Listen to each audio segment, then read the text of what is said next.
Friends, இன்னைக்கு நம்ம சேனலில் என்ன பார்க்க போகிறோன்னா கத்திரிக்காய் கார குழம்பு எப்படி செய்யறதுன்னு பார்க்கலாம் வாங்க. அதுக்கு நான் கத்திரிக்காவை இந்த மாதிரி கட் பண்ணி தண்ணியில் போட்டு வச்சுருக்கேன். புளி ஊற வச்சுருக்கேன். 2 ஆனியன் எடுத்து வச்சுருக்கேன். ஒரு டொமேட்டோ எடுத்து வச்சுருக்கேன். கொஞ்சோண்டு கருவேப்பிலை, ஒரு பெரிய சைஸு பூண்டு உரித்து வச்சுருக்கேன். அப்புறம் 2 தக்காளி அரைச்சி எடுத்து வச்சுருக்கேன். ஃப்ரெண்ட்ஸ், வாங்க பார்க்கலாம். கடாய் வச்சு ஒரு 4 டேபிள் ஸ்பூன் எண்ணெய் விட்டுருக்கேன்.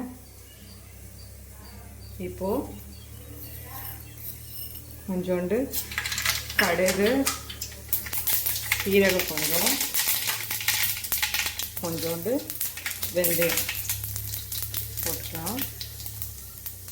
கருவேப்பிலை,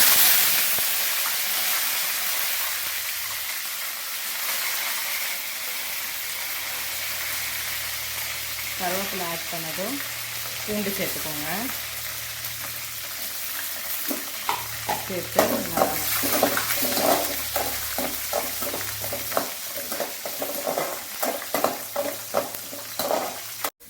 பூண்டு வதக்கி விட்டதுக்கப்புறம் 2 ஆனியன் எடுத்து வச்சுக்கலாம். அதை சேர்த்துக்கிறேன். சேர்த்து நல்லா வதக்கிக்கிறேன்.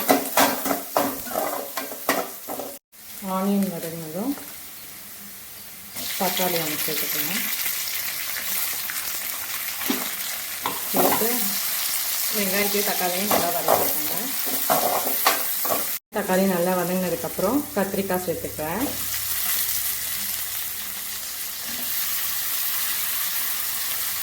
கத்திரிக்காய் சேர்த்து நல்லா வதக்கிக்கோங்க.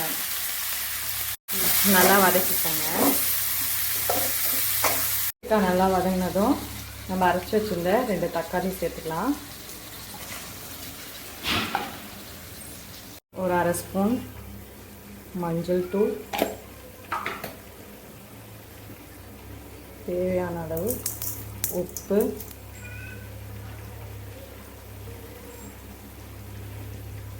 உங்களுக்கு எவ்வளோ காரம் தேவையோ அவ்வளோ குழம்பு மிளகாத்தூள் சேர்த்துக்கோங்க. நான் 2.5 ஸ்பூன் போட்டுருக்கேன். இதெல்லாத்தையும் சேர்த்து நல்லா வதக்கிக்கோங்க. கொஞ்ச நேரம் ஒரு 2 மினிட்ஸ் நல்லா வதங்கட்டும்.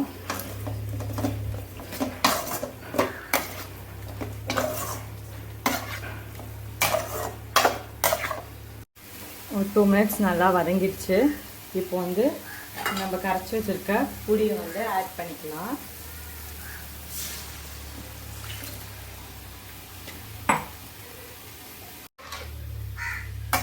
புளி ஆட் பண்ணிவிட்டு நல்லா ஒரு 5 to 10 மினிட்ஸ் நல்லா கொதிக்கட்டும்.